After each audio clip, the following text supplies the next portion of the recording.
In this lecture, we're going to learn how to resize columns and rows, and I have a file that has data in it that we can use. So I'm going to go ahead and close this file that we had from the last lecture, and I don't need to save it.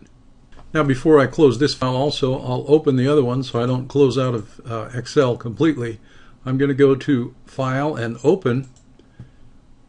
If I browse to my F drive, is called Customers. And that download should be attached to the lecture. Now I can go to View and switch windows, and I'll go to Book 1, and I can go ahead and close Book 1. So you can see on this file none of the columns have been resized, and some of them really need it, like the address and the customer name, things like that. So let's start with customer name. To resize this B column, what we do is put our cursor right up here on the split between the B and C up in the header, and I get a little double-pronged arrow when I do that.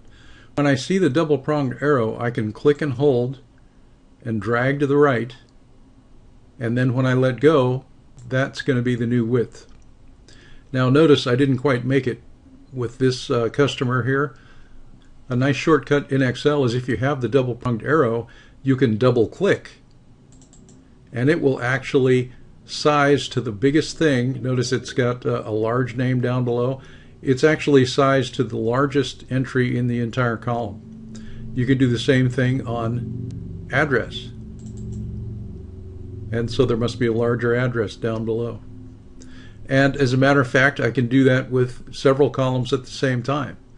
If I went up to Undo up on the very top, the Quick Access toolbar, if I click on Undo and then click on it a second time, I'm right back where I started. What I can do is click on the B column and hold right in the middle of it, and then I can drag to the right all the way to State, and I've selected all four columns. I can get the double-pronged arrow on any one of them and double-click, and it will resize all of them. And notice it's not only bigger, the state is actually smaller. So Excel auto-fits the data in the column and makes it just wide enough. Now let's go up to Undo a second time. And I want to just show you a second way to select the columns. I'm going to click on the B column, and remember we went all the way through E. I'm going to hold the Shift key and click on E. And so instead of clicking and dragging from B to E, we just clicked on the first column, B, and then I did Shift. I held Shift and clicked on the E column. Let me do that again. I'm going to click on B to select the column, hold Shift, and then click on the E column. Now, this is another kind of a shortcut that might seem inconsequential, but it's very easy to select four columns. What if I had to go way over here to the AA column? I don't want to scroll all this way. I can hold Shift and click, and it's going to select all the way to the AA column. So we will use that shortcut.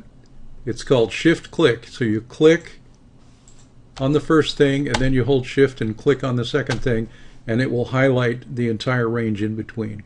And then, of course, we can auto-fit once again, and it does all the columns. Now, I haven't done anything with the zip code column yet, and that's because I wanted to address these two numbers on the top.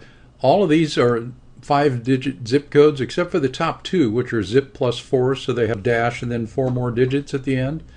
And look what it did to them. It used scientific notation, which is a way of displaying large numbers. If you ever see that, that means Excel's telling you the column width is not big enough to show you the number properly. And it will actually stop showing you the number completely if it gets too small. If I take this column and I narrow it down, look what it does. If it can't show me the whole number, or the fact that it's in scientific notation, it will just show me pound signs. And that is really smart, because if you think about it, what if these were dollar amounts and there was actually $11,000 in a column, and the column's too narrow and it looked like it said $1,000? Can you imagine printing that and people would think, well, this is 1,000 and it was actually 11,000.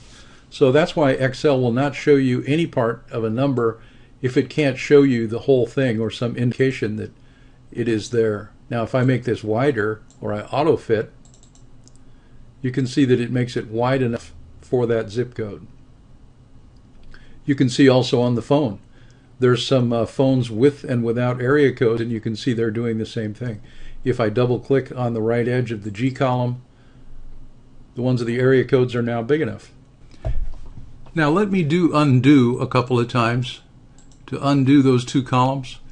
The reason I'm doing that is I want to show you one more way of selecting columns and also selecting anything. Remember, we talked about clicking and dragging was the first way, then clicking and holding shift and clicking was a second way. And that's not only with columns, it's with anything. I could click here, I could click and drag, or I could click in a cell and then hold shift and click in another cell. That works throughout Excel. Here's a third thing that works. If I click in the A column, and let's say I wanted to do the A, F, and G, I wanted to auto fit those three, I can hold Control and also click the F and G column. And then if I double click the double prong arrow, it's going to auto fit those three columns.